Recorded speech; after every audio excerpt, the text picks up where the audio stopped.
Hello everyone. आज हम आपके सामने संस्कृत में नया टॉपिक लेकर प्रस्तुत हुए हैं। आज हम आपको बताएंगे संस्कृत में अनुवाद, यानी संस्कृत में सरल तरीके से अनुवाद कैसे बनाए जा सकते हैं, इसमें यह आपको बताया जाएगा। अगर आपने कक्षा 8 तक भी संस्कृत पढ़ी है तो भी आप यदि इन नियमों को ध्यान में रखते हैं तो आप अनुवाद बना पाएंगे। सबसे पहले आपको एक नियम जो है वो अवश्य ध्यान में रखना होगा कि कर्ता जिस पुरुष व वचन का होता है, कर्ता जिस पुरुष व वचन का होता है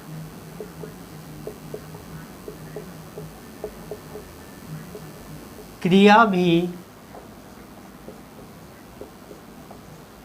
उसी पुरुष व वचन की होगी।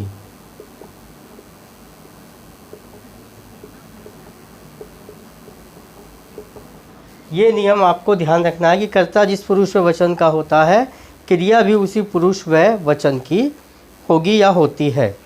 कर्ता किसको कहते हैं?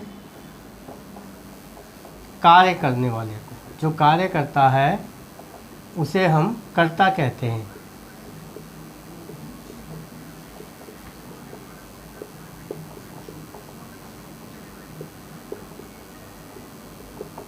ये आपको पता ही है कि कर्ता कार्य करने वाले को कर्ता कहते हैं, और इसे संस्कृत में हम प्रथमा विभक्ति भी बोलते हैं। संस्कृत में हम क्या बोलते हैं इसको? प्रथमा विभक्ति। ये तो आपने देखा कार्य। अब आ जाइए क्रिया।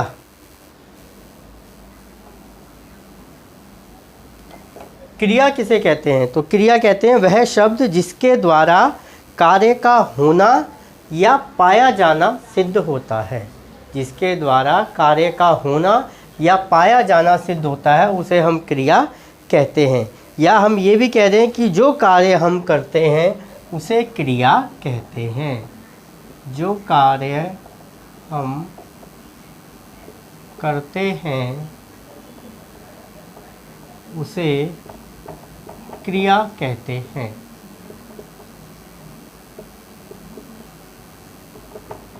ठीक है। अब और इसे संस्कृत में हम क्या कहते हैं? जैसे कर्ता को हम प्रथमा विभक्ति, इसे कहते हैं हम धातु। संस्कृत में इसको बोलते हैं हम धातु। किसे? क्रिया को हम संस्कृत में धातु बोलते हैं। पुरुष। अब आता है पुरुष। तो संस्कृत में कितने पुरुष होते हैं? संस्कृत में 3 पुरुष होते हैं। कौन कौन से? प्रथमा पुरुष, मध्यमा और उत्तम पुरुष। प्रथम पुरुष को अन्य पुरुष भी कहा जाता है। प्रथम पुरुष को हम अन्य पुरुष भी कहते हैं। और एक आप देख रहे हैं इसमें वचन। तो संस्कृत में कितने वचन होते हैं? 3 वचन। एक वचन, द्विवचन और बहुवचन। तो ये कुछ चीज़ें हैं जो आपको ध्यान में रखनी है अनुवाद के नियम बनाने से पहले। सबसे पहले ये ध्यान रखना है कि कर्ता जिस पुरुष व वचन का होता है क्रिया भी उसी पुरुष व वचन की होती है। कार्य करने वाले को कर्ता कहते हैं। संस्कृत में ये प्रथमा विभक्ति है। क्रिया जो कार्य हम कहते हैं उसे क्रिया कहते हैं। संस्कृत में इसको धातु कहते हैं। पुरुष 3 होते हैं, प्रथम पुरुष, मध्यम पुरुष, उत्तम पुरुष। प्रथम पुरुष को अन्य पुरुष भी कहा जाता है। और वचन भी 3 होते हैं, एक वचन, द्विवचन और बहुवचन। तो इसका आपको विशेष ध्यान रखना है। अब आगे हम आपको बताते हैं। अब हम देखेंगे एक वचन, द्विवचन, बहुवचन, प्रथम पुरुष, मध्यम पुरुष, उत्तम पुरुष। ये हम बात कर रहे हैं लट लकार, जिसको हम हिंदी में कहते हैं वर्तमान काल। देखिए, प्रथम पुरुष जिसको हमने पहले बताया था कि इसको हम अन्य पुरुष भी कहते हैं, मध्यम पुरुष, उत्तम पुरुष, और वचन 3 हो गए, एक वचन, द्विवचन, बहुवचन। तो आपको लट लकार वर्तमान काल का प्रथम पुरुष में आपको ध्यान रखना है ती, ता, अंति, सी, था, था, आमी, आवह, आमह।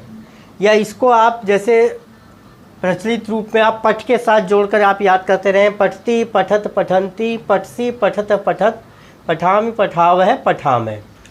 अब ती जो है, मान लीजिए सह आता है, तो सह के साथ जो आप धातु लाएंगे उसके साथ आप ती लगा देंगे। और जैसे है वह पढ़ता है, तो वह पढ़ता है यानी पुल्लिंग हुआ, लड़का हुआ, तो उसकी संस्कृत क्या बन जाएगी? सह। और पढ़ने की धातु क्या होती है? पठ, और पठ में लगा देंगे ती, तो बन जाएगी सह पठती। अब यहीं यदि स्त्री के लिए, लड़की के लिए आता वह पढ़ती है, तो वहाँ आप कर देंगे सा, लड़की के लिए आ जाएगा सा पठती। ऐसे ही बालक पढ़ता है, बालक है पठती, और लड़की पढ़ती है बालिका पठती। ठीक है। अब तह, यहाँ आ गया स और सा, यहाँ आ गया तौ। तौ आता है वे दोनों के रूप में। जैसे हम कहें कि वे दोनों पढ़ते हैं, तो तब आप बोलेंगे तौ पठत है, क्योंकि ये द्विवचन है। जब प्रथम पुरुष का द्विवचन है कर्ता, तो क्रिया भी द्विवचन की लगेगी। हम पहले भी बता चुके हैं नियम कि जिस पुरुष और वचन में कर्ता होगा उसी पुरुष और वचन में क्रिया लगेगी। तो वे दोनों पढ़ते हैं, तौ पठत है, और वे दोनों पढ़ती हैं, तो हो जाएगा ते पठत है। अब दो लड़के पढ़ते हैं, तो उसके लिए आप लिखेंगे बालकौ पठत है। और आता है दो लड़कियां पढ़ती हैं, तो दो लड़कियों में आप क्या लगाएंगे? बालिकः पठत है। तो ये हो गया ती, तह, अंति। अब ये सह आ गया वह बालक के लिए, सा वह बालिका के लिए, तौ आ गया बहुत दो बालकों के लिए, और ते आ गया बालिका के लिए। अब ते, वे सब पढ़ते हैं। यदि ऐसा लिखा होगा तो आप लिखेंगे ते पठंती। और यार आ जाए वे सब पढ़ती हैं, तब आप लिख देंगे ता पठंती। अब आ जाए बालक पढ़ते हैं। यदि आएगा दो बालक पढ़ते हैं, तब तो आप लिखेंगे बालकौ पठते हैं। अब वो कह रहा है बालक पढ़ते हैं, यानी एक नहीं, दो नहीं, उससे ज़्यादा है, तो वहाँ लिखेंगे आप बालका पठंती। और आ जाएगा लड़कियाँ पढ़ती हैं, तो वो भी दो से ज़्यादा है, तो वहाँ हो जाएगा बालिका पठंती। और वे सब पढ़ती हैं के लिए ता पठंती। देखिए नियम ध्यान रखिएगा, कर्ता जिस पुरुष जिस वचन का होगा, क्रिया भी उसी पुरुष उसी वचन की। अब जब ये आता है कि वे सब पढ़ते हैं, तो वे सब कर्ता कौन सा हुआ? वे सब प्रथम पुरुष का बहुवचन करता हुआ, तो हमें क्रिया भी प्रथम पुरुष के बहुवचन की यानी अंति लगानी पड़ेगी। अब हम बात करते हैं मध्यम पुरुष। मध्यम पुरुष में आता है सी, था, थे। तुम के लिए आता है कि तुम पढ़ते हो, तो तुम कैसा करता है? मध्यम पुरुष का एक वचन करता है, और मध्यम पुरुष के एक वचन कर्ता में क्रिया लगेगी सी। तो तुम पढ़ते हो की संस्कृत क्या हो जाएगी? त्वम पठसी। पठ में क्या लगा देंगे? सी। अब मध्यम पुरुष का द्विवचन कर्ता आया युवाम, तुम दोनों, तो आता है तुम दोनों पढ़ते हो, तो आप क्या लगा देंगे? युवाम पठत है। क्योंकि मध्यम पुरुष का द्विवचन करता है युवाम, तो मध्यम पुरुष की द्विवचन क्रिया थे के साथ लगेगा। ये चीज़ ध्यान रखनी है कि कर्ता जिस पुरुष जिस वचन का होगा, क्रिया भी उसी पुरुष उसी वचन की लगेगी। फिर आता है तुम सब पढ़ते हो। अब यहाँ मध्यम पुरुष का बहुवचन करता है, तो तुम सब का हो जाएगा यूयम, और क्रिया लगेगी था, यूयम पठत, तुम सब पढ़ते हो। अब यहाँ हम उत्तम पुरुष पे आ जाते हैं। उत्तम पुरुष में आता है आमी, आवह, आमे। ये हो गई धातु क्रिया हो गई। अब कर्ता की बात करते हैं। उत्तम पुरुष में आता है अहम, मैं पढ़ता हूँ।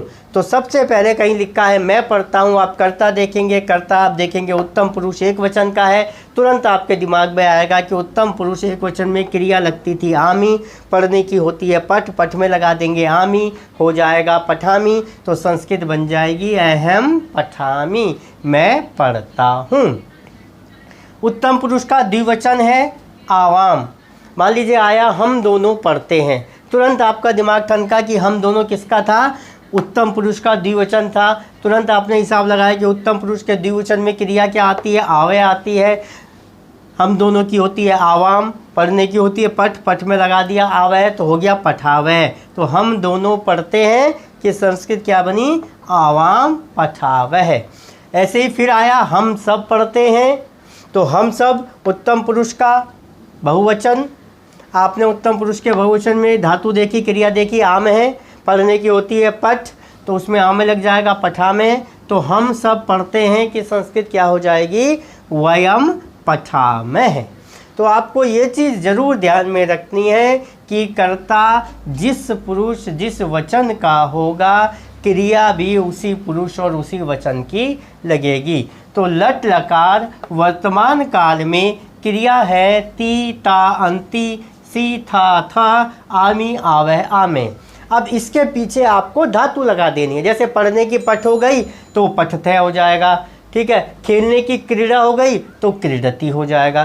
तो इस तरीके से आपको इनको ध्यान रखना है कि लट लकार वर्तमान काल के अंदर कौन कौन सी क्रिया लगती हैं और इसमें धातु के पीछे इनको लगा देंगे। जैसे हम यहाँ बात करें कि तुम दोनों जाते हो, अब तुम दोनों की युवा हो गई, जाने की होती है गच्छ, और गच्छ में क्या लगा देंगे आप, कथय, तो युवाम गच्छत है, तुम दोनों जाते हो। इस तरीके से आपको इसको करना है। इसका स्क्रीनशॉट ले लीजिए, इसका जो है इसको कहीं लिख लीजिए आप, ये आपको याद रहना चाहिए।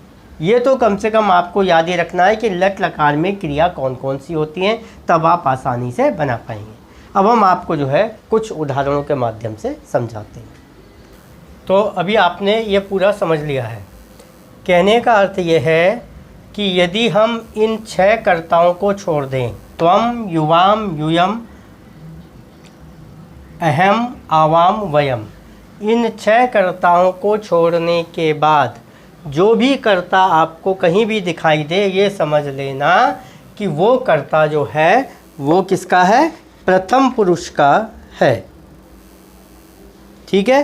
यानी इन त्वम, युवाम, यूयम, आमी, आवे, आमे को छोड़कर कहीं जो भी कर्ता आपको दिखाई देगा उससे आप ये जान जाएंगे कि वो कर्ता किसका है, प्रथम पुरुष का कर्ता है। अब हम कुछ उदाहरण आपको बताते हैं, यहीं से बता देते हैं हम।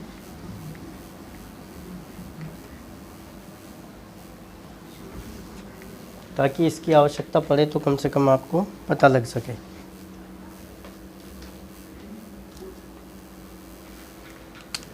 देखिए एक वाक्य है, जैसे मोहन जाता है, मोहन जाता है। अब मोहन जाता है में सबसे पहले आपको देखना है कि इसमें कर्ता क्या है और क्रिया क्या है। तो कर्ता पहचानने में दिक्कत नहीं होगी, कर्ता ये है। अब कौन जाता है इस तरीके से, या क्या काम हो रहा है, जाना काम हो रहा है, तो क्रिया ये हो गई। सबसे पहले आपको किसी भी वाक्य में कर्ता और क्रिया का पता होना चाहिए। अब कर्ता कैसा है, मोहन कैसा करता है, कौन से उसका आएगा, कौन से पुरुष का आएगा। तो हमने कहा इन 6 को छोड़कर कोई भी कर्ता आ जाए वो किसका होगा, प्रथम पुरुष। तो कर्ता किसका हुआ, मोहन, प्रथम पुरुष। और प्रथम पुरुष में कैसा है, एक वचन है, द्विवचन है, बहुवचन है।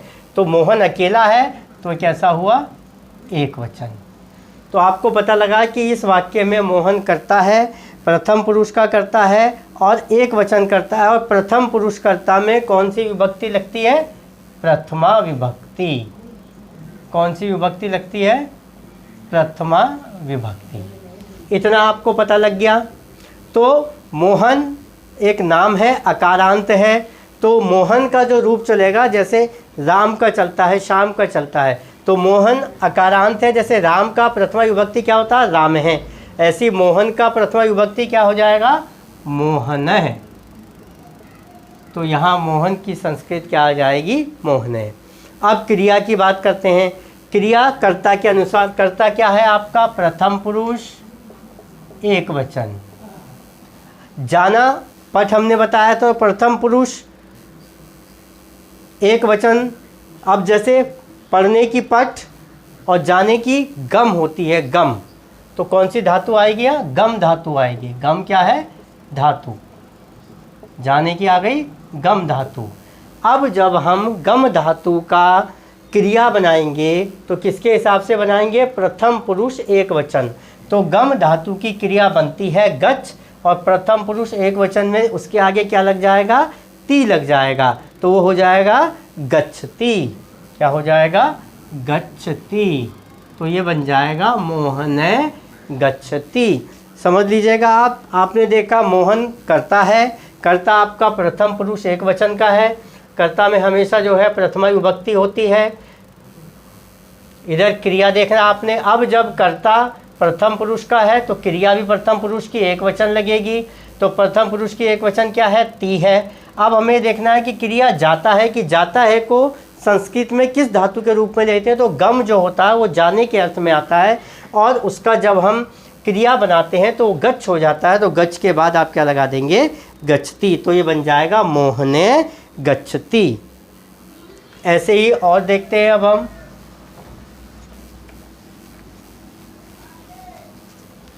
अगला हम देखते हैं, दो लड़के पढ़ते हैं। दो लड़के पढ़ते हैं। वही आपको इसमें भी वही प्रोसेस पूरा करना है। इसमें कर्ता क्या है? दो लड़के, और क्रिया क्या है? पढ़ते हैं।